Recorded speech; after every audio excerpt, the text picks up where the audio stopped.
Hello, everybody. Happy Saturday night. It occurred to me that we are now in the month of May.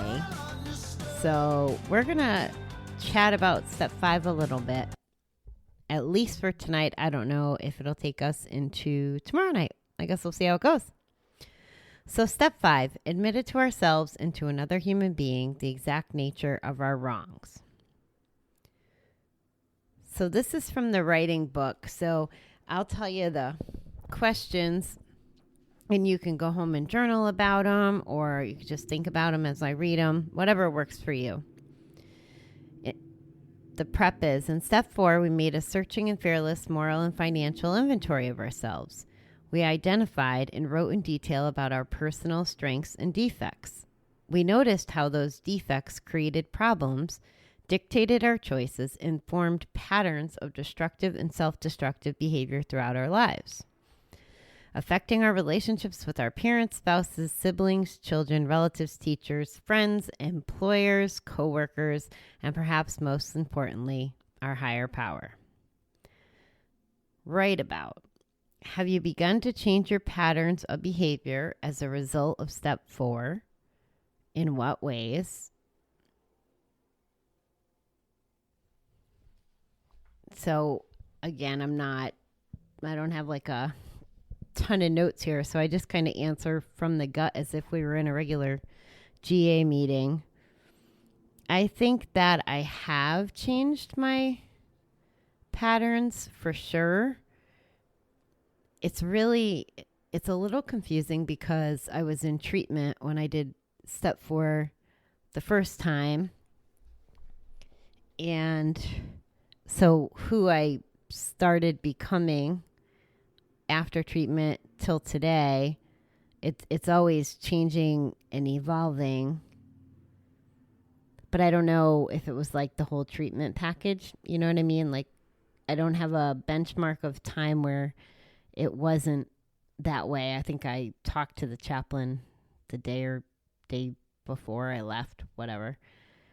So I guess the answer is yes. I mean, I do change my patterns because of step 4, and even just doing it with you guys last month, I'm not sure if you've caught it, but I keep saying, oh, there's another character defect. Things have been showing up all month to show me what I need to work on next, I guess. What has working step 4 meant to your life? I guess it's meant it's meant being prepared or knowing how to take feedback even from myself, and avoiding criticism from other people might have been a challenge before. So that would be a defect in itself. So just kind of being more kind to myself and forgiving if I'm not perfect, but continuing to work on stuff as I go along. Step 5, admit it to ourselves and another human being the exact nature of our wrongs. It isn't about forgetting our wrongs. It's about putting our guilt over them into proper perspective. Carrying a heavy burden of guilt stops us from moving forward.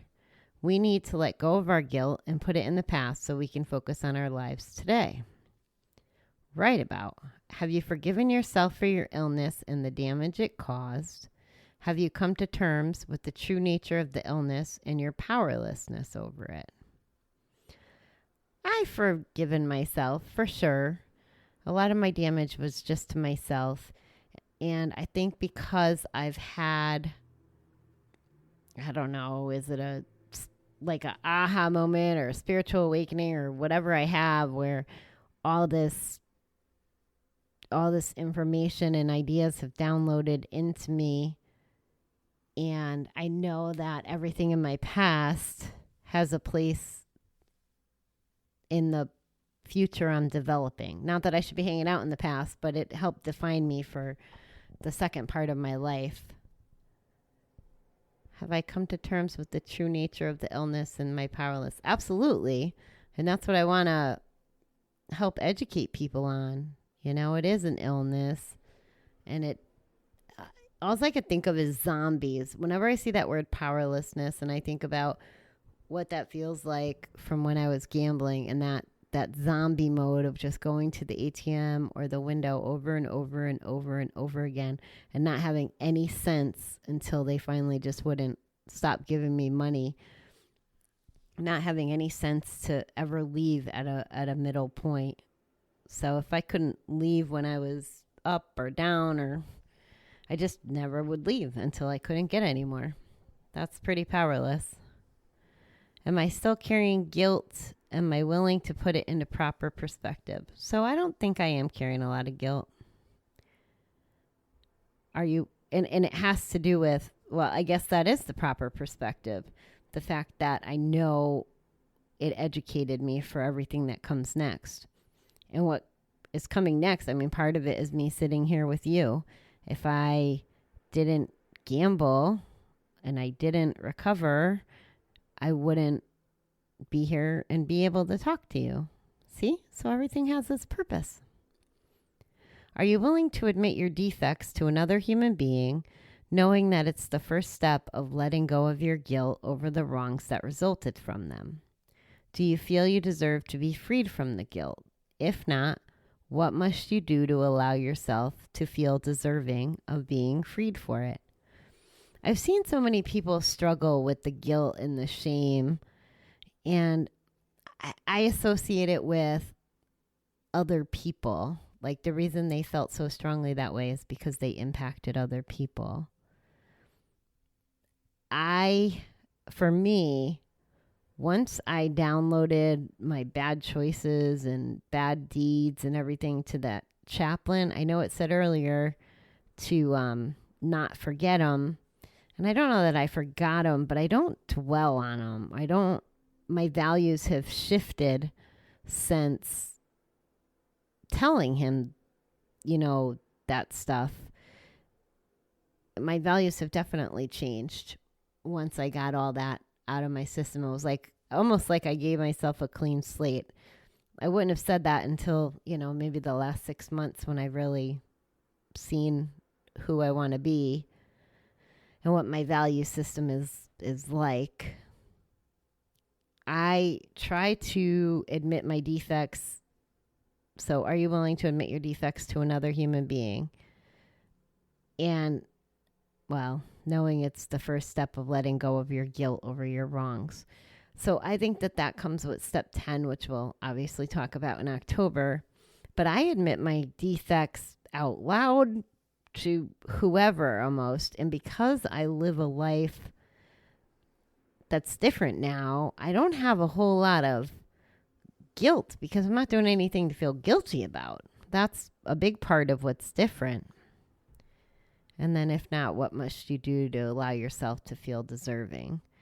I'll tell you guys, everybody's deserving of forgiveness and freedom, and hanging on to that guilt and shame. It has a purpose, but it's a tool in healing, I think. And then we got to let it go.